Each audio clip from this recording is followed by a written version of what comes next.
వెంకటరామరెడ్డి గారు ఈరోజు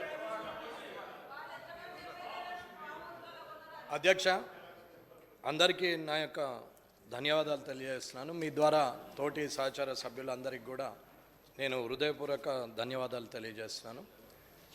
ఈ సభలో ఇప్పటి వరకు కొత్త వాళ్ళు 50 పైబడి కొత్త సభ్యులం ఇక్కడికి వచ్చాం. నేను కూడా మొదటిసారి ఎన్నికైనాం. రాజకీయాలకు కొత్త కాదు, కానీ ఈ అసెంబ్లీకి శాసనసభకు మాత్రం కొత్తవాన్నే. కానీ సీనియర్ శాసనసభ్యులు మంత్రులుగా చేసినటువంటి వ్యక్తులు కానీ 4-5 సార్లు గెలిచినటువంటి వ్యక్తులు కానీ పార్లమెంట్లో కానీ లేదా ఎమ్మెల్సీలో ఉన్నటువంటి వ్యక్తులు కానీ మాకు మీరు సూచన ఇస్తూ గౌరవంగా ముందుకు ఎలా తీసుకెళ్ళాలి సభని, రేపు ప్రజలకు ఎలాంటి సమాచారం ఇవ్వాలని చెప్పి నేర్పిస్తారనే ఆలోచనతోని మేము 50 మందిని ఇక్కడికి కొత్తగా ఎన్నికై వచ్చిన వ్యక్తులకు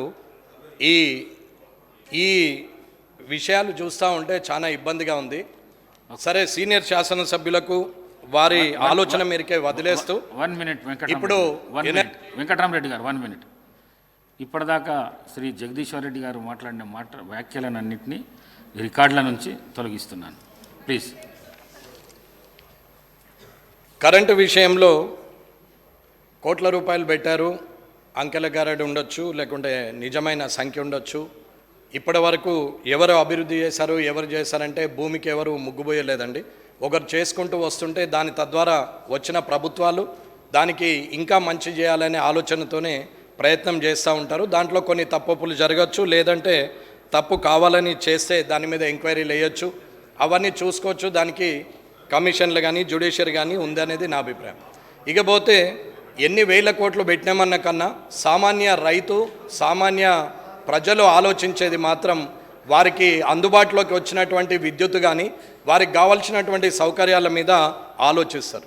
ఇవాళ రైతులకు కావాల్సినటువంటి కరెంటు కంబాలు కానీ, కాసారాలు కానీ, బొక్కలు కానీ, అక్కడ ఉన్నటువంటి ఈ మెల్టెడ్ వైర్ కావచ్చు, లేకపోతే క్రాస్డ్ పోల్ కావచ్చు, లేకపోతే బ్రేకుడ్ పోల్స్ కావచ్చు, ఐరన్ పోల్స్ కావచ్చు, లక్సులు కావచ్చు, అక్కడ ఉన్నటువంటి చేంజర్లు కావచ్చు, జంపర్లు కావచ్చు, లేదా అక్కడ ఉన్నటువంటి 16 kV కానీ 32 kV కానీ 60 kV కానీ 100 kV ట్రాన్స్ఫార్మర్సు ఏవైతే అవసరం ఉన్నాయని రైతులు అడుగుతున్నారో, ఎలక్ట్రిసిటీ చుట్టూరా తిరుగుతున్నారో వాళ్ళందరికీ కూడా కావాల్సిన సౌకర్యాలు అందట్లేదు.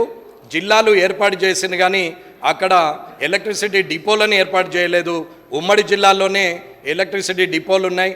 అక్కడి నుంచి డిస్పోజ్ కావాల్సిన మెటీరియల్ కోసము ఏ జిల్లాలనైతే ఉందో అక్కడి వారు తీసుకుపోతున్నారు, కానీ ఆ జిల్లా నుంచి విడిపోయినటువంటి జిల్లాకు మాత్రం అది అసౌకర్యంగా ఉందనేది ఎనర్జీ మినిస్టర్ గారు, ముఖ్యమంత్రి గారు గుర్తించాలనేది కోరుకుంటున్నాను. అలాగే ఇప్పటి వరకు జరిగినటువంటి సమస్యలలో కూడా ఒక రైతు ఓవర్లోడ్ ఉంది, ఈ ట్రాన్స్ఫార్మర్ నాకు కావాలని డీడీలు కట్టి వారు పంపిస్తే ఇప్పటి వరకు రైతులకు ఆ ట్రాన్స్ఫార్మర్లు వచ్చే పరిస్థితి లేదు.